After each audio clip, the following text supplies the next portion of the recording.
सोचिए, पिछले 8-10 साल से लगातार दिल्ली और दिल्ली के बाहर भी पैर पसारने की कोशिश कर रही थी आम आदमी पार्टी। अब जाकर मिली है कामयाबी, जब आज पंजाब में विधानसभा का चुनाव एक बड़े बड़े बहुमत के साथ अरविंद केजरीवाल की पार्टी जीत रही है और भगवंत मान सीएम बनने जा रहे हैं। इसीलिए आम आदमी पार्टी के दफ्तर में यह जश्न वाकई बनता भी है। माफ करिए, ये आम आदमी पार्टी का दफ्तर नहीं है, ये कनॉट प्लेस के हनुमान मंदिर पहुंचे हैं अरविंद केजरीवाल। अरविंद केजरीवाल मनीष सिसोदिया के साथ कनॉट प्लेस के, दिल्ली में कनॉट प्लेस के हनुमान मंदिर पहुंचे हैं। बड़ा पुराना और बड़ा मशहूर मंदिर है। देश भर से बल्कि दुनिया भर से लोग यहां पर भगवान हनुमान के दर्शन करने आते हैं। अब अरविंद केजरीवाल पंजाब में विजय पताका फहराने के बाद हनुमान जी के दर्शन करने पहुंचे हैं, उनका धन्यवाद देने पहुंचे हैं, उनका आशीर्वाद लेने पहुंचे हैं। इसीलिए मैं कह रहा था, विकास एक कमेंट करिएगा, इसीलिए मैं कह रहा था अरविंद केजरीवाल और आम आदमी पार्टी का मॉडल बिल्कुल बीजेपी के मॉडल जैसा है। पॉजिटिव है, हिंदुत्व उसमें है, उसमें राष्ट्रवाद भी है, उसमें फ्रीबीज भी है और उसमें दिन भर अपने विरोधियों को कोसना नहीं है। हाँ, कुछ हद तक देखिए आपकी बात सही है। और इन्होंने इतना, मतलब केजरीवाल के स्टाइल को अगर आप पहले देखें तो शुरुआत इन्होंने करप्शन वाले मुद्दे पर की, उसके बाद फिर इन्होंने वेलफेयरिज्म की तरफ अपना रुख किया, जो काफ़ी ज़्यादा चला है इनके लिए। और इन्होंने ये भी ध्यान रखा कि बहुत ज़्यादा जो सेक्युलर कम्युनल डाइकोटमी में नहीं फंसे ये, तो इन्होंने भी अपना कहीं हनुमान जी कहीं कुछ लाके, तो इन्होंने ये कोशिश की कि जो मोदी का भी वोटर है लोकसभा में, उसको भी ये विधानसभा में उस तक भी पहुंच सके। और पंजाब में देखते हैं अब इनका क्या मॉडल चलता है। थोड़ा एक सॉफ्ट सिखिज्म भी उसमें हो सकता है, वेलफेयर हो सकता है, लेकिन हाँ, बहुत अच्छा इनको मौका मिला है। बस इतना मैं कहूँगा कि एक्सपेंशन तो बहुत अच्छा है, दिल्ली के बाहर पंजाब में पहुँच गए हैं, लेकिन थोड़ा ये भी देखना पड़ेगा कि अब ज़्यादा महत्वपूर्ण नेता कौन है पार्टी का, क्योंकि अब फुल स्टेट जो है उसके जो चीफ मिनिस्टर हैं वो अब भगवंत मान जी होंगे, और क्वाज़ी स्टेट जो है दिल्ली, उसके चीफ मिनिस्टर जो है वो पार्टी के लीडर हैं। आप जो इशारा कर रहे हैं उसकी चर्चा पिछले कई दिनों से हो रही है कि अगर जब से भगवंत मान को मुख्यमंत्री पद का उम्मीदवार बनाया है अरविंद केजरीवाल ने, तभी से, कि अगर भगवंत मान सीएम बन गए तो क्या आम आदमी पार्टी में अरविंद केजरीवाल का कद कम हो जाएगा, और भगवंत मान क्योंकि एक पूरे प्रदेश के मुख्यमंत्री बनने जा रहे हैं, क्या उनका कद पार्टी के अध्यक्ष यानी कि अरविंद केजरीवाल से बड़ा हो जाएगा। खैर, ये सब बहस तो चलती रहेगी। फिलहाल तस्वीरें देखिए दिल्ली के कनॉट प्लेस में हनुमान मंदिर से, जहां अरविंद केजरीवाल अपने करीबी, अपने सहयोगी, अपने डिप्टी सीएम मनीष सिसोदिया के साथ पहुंचे हैं। और उत्तराखंड के जरा आंकड़ों पर नजर रखिएगा।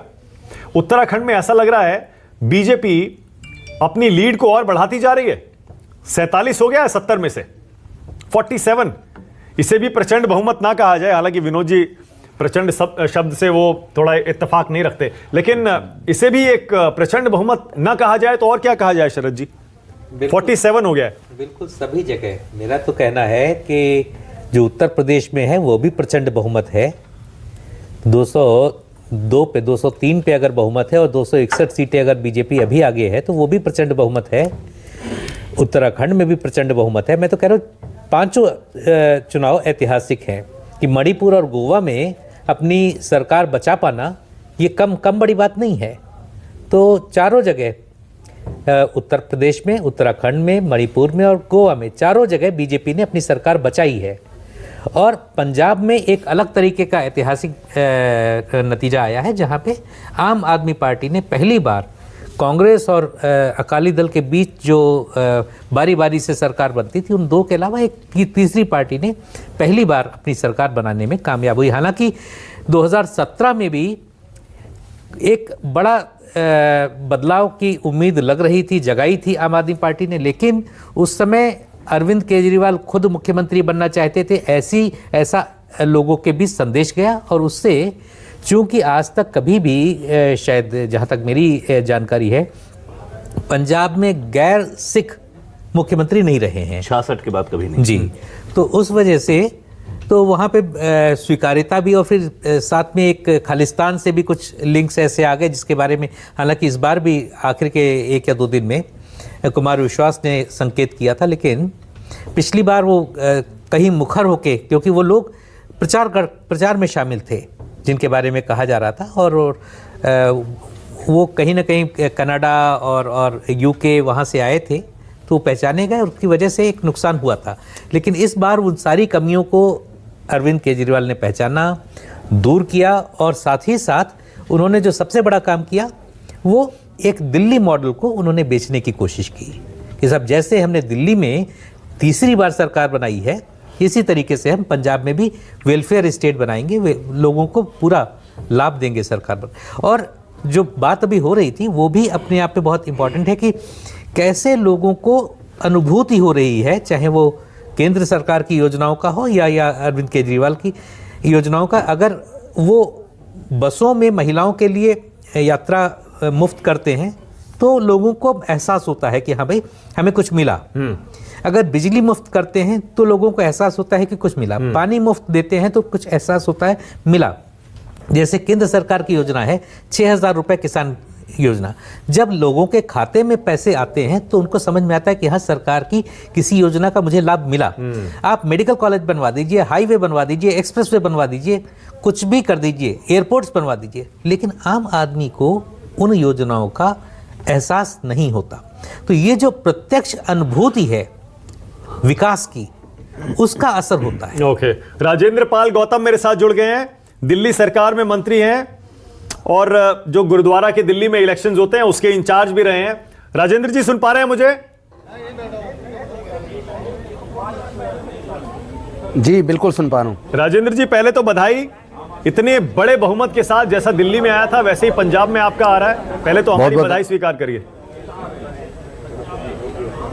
जी शुक्रिया। ओके राजेंद्र जी, अब ये बताइए आपको ईमानदारी से, क्या आपको वाकई उम्मीद थी 91 सीटें आ रही हैं आपकी 117 में से, इतनी आ जाएंगी?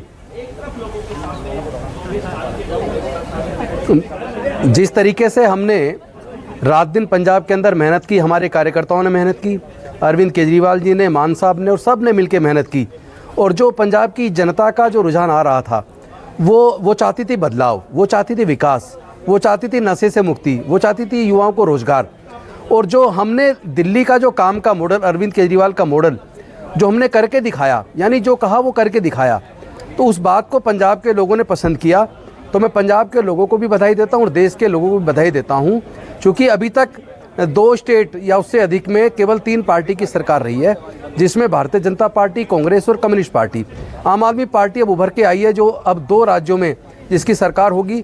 और हमने संकल्प किया कि डॉक्टर बाबा साहेब अम्बेडकर एवं शहीद भगत सिंह जी के सपनों का भारत बनाएंगे, जहां सबके लिए न्याय हो, सबके लिए समान अवसर हो, सबके अधिकार सुरक्षित हों, जहां क्वालिटी एजुकेशन हो, क्वालिटी हेल्थ सर्विस हो, जहां सबको बिजली और पानी के साथ साथ सरकारी खर्चे पे शिक्षा मिलनी चाहिए और क्वालिटी वाली शिक्षा मिलनी चाहिए, लोगों के जीवन में बदलाव आए।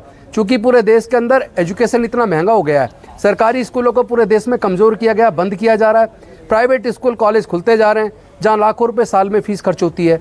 तो आम आदमी से पढ़ाई छिन रही है। लेकिन दिल्ली के अंदर जिस तरह हमने लगभग 25% का बजट लगाकर दिल्ली के सरकारी स्कूलों को इस लायक बनाया कि 2.5 लाख बच्चे प्राइवेट स्कूलों को छोड़ के सरकारी में आए, तो लोगों ने इसको पसंद किया। पंजाब के लोग जो बदलाव चाहते थे और वो काम चाहते थे, जिस तरह दिल्ली के अंदर हुआ है, लोगों ने आम आदमी पार्टी पर, अरविंद केजरीवाल पर, मान साहब पर, इन पर भरोसा किया है। और मैं समझता हूँ पंजाब के सपनों का पंजाब बनेगा। पंजाब के लोगों, जिस तरह का पंजाब के लोग चाहते थे, उस तरह के विकास के ऊपर अब जितने हमने वायदे किए थे, चाहे महिला सशक्तिकरण की बात हो, चाहे क्वालिटी एजुकेशन की बात हो, चाहे क्वालिटी हेल्थ सर्विस की बात हो, चाहे नशे से मुक्ति की बात हो, चाहे युवाओं को रोजगार की बात हो, अब हमारे साथ चैलेंज है कि हम उसको जल्दी से जल्दी जो पंजाब के लोगों के साथ हमने वायदे किए हैं, हम उन वायदों को पूरा करेंगे। ओके राजेंद्र जी, हमारे साथी रहिएगा। एक अपडेट जरा दे दूं, दिल्ली से ही सटे नोएडा में पंकज सिंह 1,26,000 वोटों से आगे चल रहे हैं। 1.25 लाख से ज्यादा वोटों से आगे चल रहे हैं पंकज सिंह। राजनाथ सिंह के बेटे हैं, सिटिंग एमएलए हैं। एक बार फिर देखिए क्या जबरदस्त जीत की तरफ पंकज सिंह बढ़ रहे हैं। शहरी इलाकों में बीजेपी अच्छा प्रदर्शन करेगी, इसका अंदाजा बहुत से लोगों को पहले से था, लेकिन पंकज सिंह की यह जीत जाहिर है दिल्ली से आसपास, दिल्ली के आसपास गौतम बुद्ध नगर और गाजियाबाद में जो सीटें हैं, ज्यादातर शहरी इलाका है, यहां पर पंकज सिंह की ये बड़ी जीत एक और इशारा करती है, क्योंकि जाहिर है पंकज सिंह की जीत से मिलाकर आपको बीजेपी के आंकड़े को भी देखना पड़ेगा। 263। अब बीजेपी की इस